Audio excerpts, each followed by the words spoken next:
Cloud computing is a form of outsourcing. As a cloud customer, you are entrusting the cloud provider to host some of your IT services, or perhaps all of them at many different levels. And so the responsibility of who takes care of hardware, who takes care of software, who takes care of data, this will vary a little bit from one service to another. Whether you're deploying infrastructure as a service, IaaS, platform as a service, PaaS, or software as a service, or SaaS. Now, of course, the hardware itself and the physical structures that house this equipment, that is definitely the responsibility of the cloud provider. In this case, it's Amazon's responsibility. But there are other cases with IT services where it's a shared responsibility model. So let's jump into that.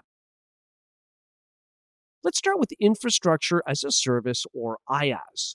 Now, this means that the cloud customer will deploy services like S3 storage buckets, EC2 virtual machine instances, to name but a few, and manually deploy means they configure and control those items. So for virtual machines, the customer would be responsible for the OS configuration, any apps that might get installed and their configuration, patches for the operating system, patches for apps that are installed. That's entirely under the control and is the responsibility of the cloud computing customer. Amazon's responsibility is to make sure the underlying infrastructure for storage, networking, and of course a hypervisor to run the virtual machine is available and up and running.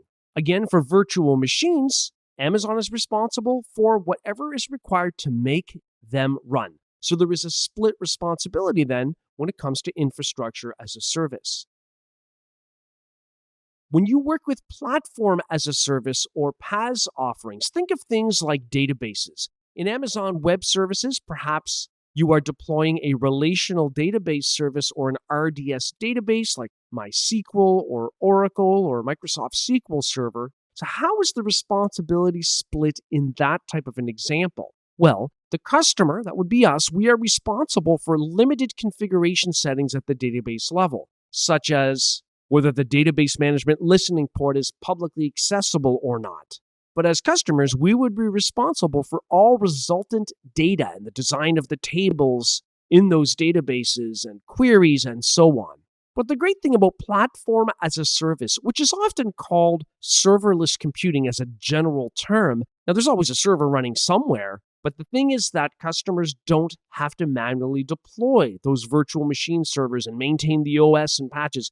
That's Amazon's responsibility. So they would manage, of course, the underlying physical infrastructure, routers, switches, storage arrays, hypervisor servers, and also EC2 instances or virtual machines running in the background. In other words, with platform as a service, you as the customer would not have direct access into the underlying instances to configure and manage them because it's not your responsibility. The next cloud service category, of course, is software as a service or SaaS. Where as a cloud customer, you either deploy SaaS offerings available like cloud-based mail or cloud-based collaboration software, or you might have developers that create software. Now, they would use platform as a service tools to develop it, but the resultant custom-built software would itself be considered software as a service. So how is the responsibility split in this case? Well, the customer would be responsible for limited configuration settings. That really depends on the SaaS solution that's being used. In the case of cloud-based email, of course, it's the customer's responsibility to create user accounts, perhaps to determine how mail inbox settings, including visual settings, are configured. And of course, the customer is responsible for all of the resultant data. In our example of cloud-based email, that would be the email messages, calendar items, that type of thing. But Amazon would manage the underlying physical infrastructure, plus the virtual machines, plus whatever software would be in question if you're using an existing SaaS solution like cloud-based email as opposed to developing your own.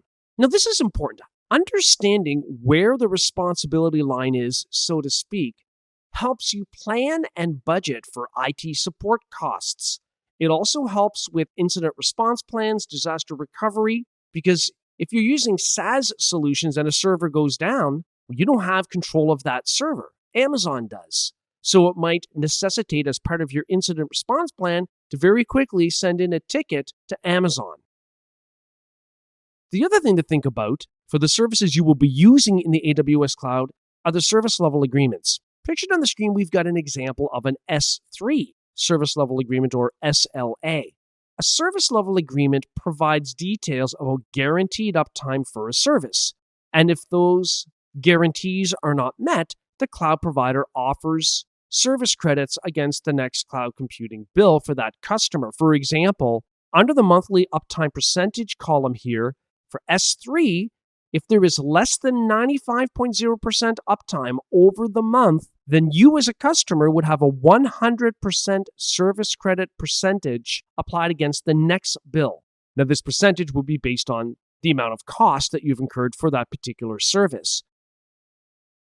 As we drill down into the details of an SLA, in this case, we're looking at the details of S3 now, we have a last updated date stamp, so we know how recent the SLA is. And then as we go down through the SLA, we have details about how service credits are applied and which specific sub-services within S3 in this case are affected by this SLA, and so on.